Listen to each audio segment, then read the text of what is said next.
farafina ɲɔgɔn kunbɛba sɛnɛntɔlɔntan bunagun kan Côte d'Ivoire kan kodon poule E la Korogo Mali ni Afrique du Sud bɛ ɲɔgɔn sɔrɔ ni nɛgɛ ɲɛ 20 gosira o bɛ kɛ Mali samatasɛgɛw ka boko fɔlɔ ye kɛnɛ in kan Abidjan maliden minnu bɛ yen u bɛ k'u sɔn senkɔrɔmadonoli ta ko fan fɛ Alpha K VOA tɔgɔ la a bɛ yen.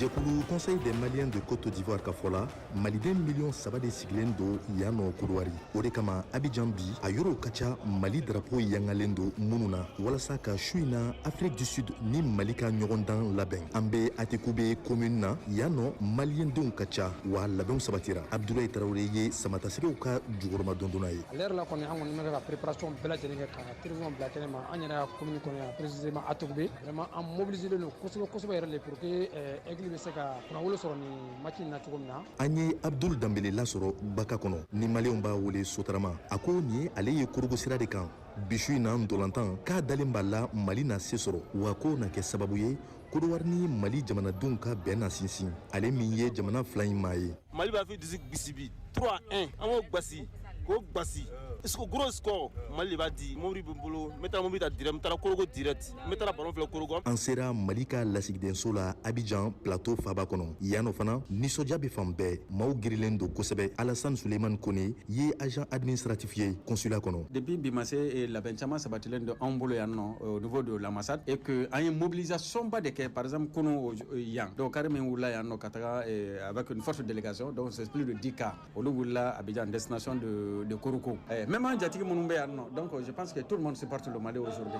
Ni ɲina anw ka san de telew labɛnnen de do jatigiw bɛna ka na matchiw filɛ an fɛ. Maliden minnu sigilen do Abidjan dalen do a la ko su in na olu na se sɔrɔ. Alpha K VOA Bambara tɔgɔ la Abidjan Côte d'Ivoire.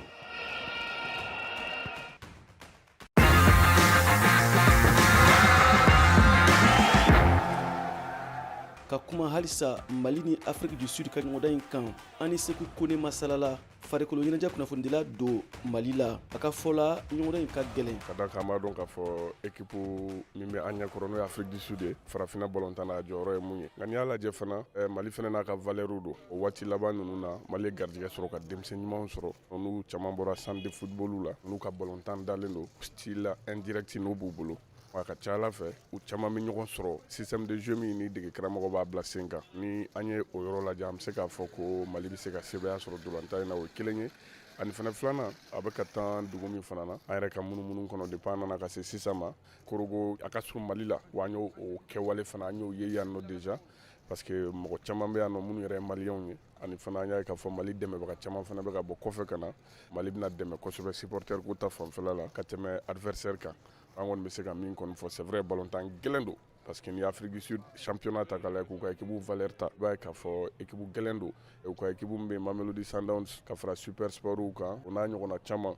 Vraiment c'est un championnat purement professionnel. O yɔrɔ la i bɛ se ka jɔrɔ dɔɔni k'a fɔ homogénéité bɛna ye u fan fɛ fana. U bɛ ɲɔgɔn dɔn kosɛbɛ. U bɛ ɲɔgɔn dɔn. Olu ka championnat n'an taw tɛ kelen ye Mali la yan. Olu ka championnat ye professionnel ye an ta ye amateur ye i bɛ sara a kama a bɛ taa min ɲini kɔfɛ n'a b'o sɔrɔ so kɔnɔ ka ban o ye kun ye pour que ka to yen o de y'a to n'i y'u lajɛ u ka club ka jaabi ka ɲi kosɛbɛ. Afrique du Sud ils ont le meilleur championnat Afrique yan nɔ nin waati in na o kɔfɛ Maroc bɛ d'a kan n'i ye o facteurs ta k'a lajɛ a ma nɔgɔn mais Mali Afrique du Sud ballontan yɛrɛ fana na généralement a but ou bien a cɛlu écart bonya kosɛbɛ. Mali bɛ se k'u ci i n'a fɔ o fana bɛ se k'an ci mais n'i y'ale ballontan yɛrɛ minɛn kɔnɔ 50-50 don papier sanfɛ mais ala Mali ale ka fanga bɛ se ka kɛ mun ye o bɛ se ka kɛ a ka supporter olu ka yɔrɔw ye. Mais est-ce que yɔrɔ fana na a tɛ se ka kɛ degun fana ye Mali sɛnɛntɔlɔntannw ma u bɛ so cogoya dɔ la parce que Korogo ni Mali man jan tiɲɛ don mɔgɔ caman fana bɛ na Bouaké ni Mali man jan. Yɔrɔ fana bɛ se ka fɔ jama ko fɛn fila don i bɛ jama ka présence i b'a tɔnɔ bɔ n'o ye avantage ye walima a bɛ se ka kɛ pression fana a man ka kɛ degun ye nka hakili la ne capitaine ka kuma mɛn conférence min kɛra ka kɔn match ɲɛ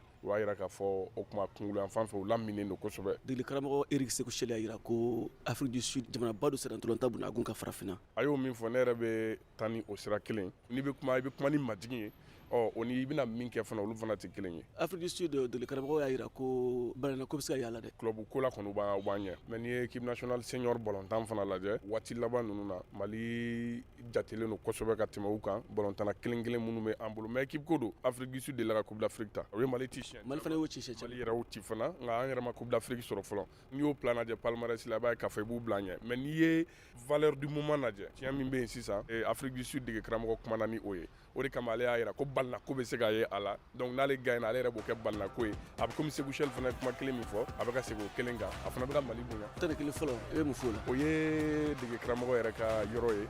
Korogo kɔni ɲagalen don kosɛbɛ an bɛ waati min ko sisan baara in kɛra VOA baara ɲɔgɔn radio so Albayan Côte d'Ivoire u ka bolo di ɲɔgɔnma hokumu kɔnɔ ka sanga ni kanko ye Côte d'Ivoire a kan bɛn kunnafoniya kɛrɛnkɛrɛn wɛrɛ kɛnɛ kan VOA Bambara tɔgɔ la Siyaka Tarawele ka laseli don Korogo.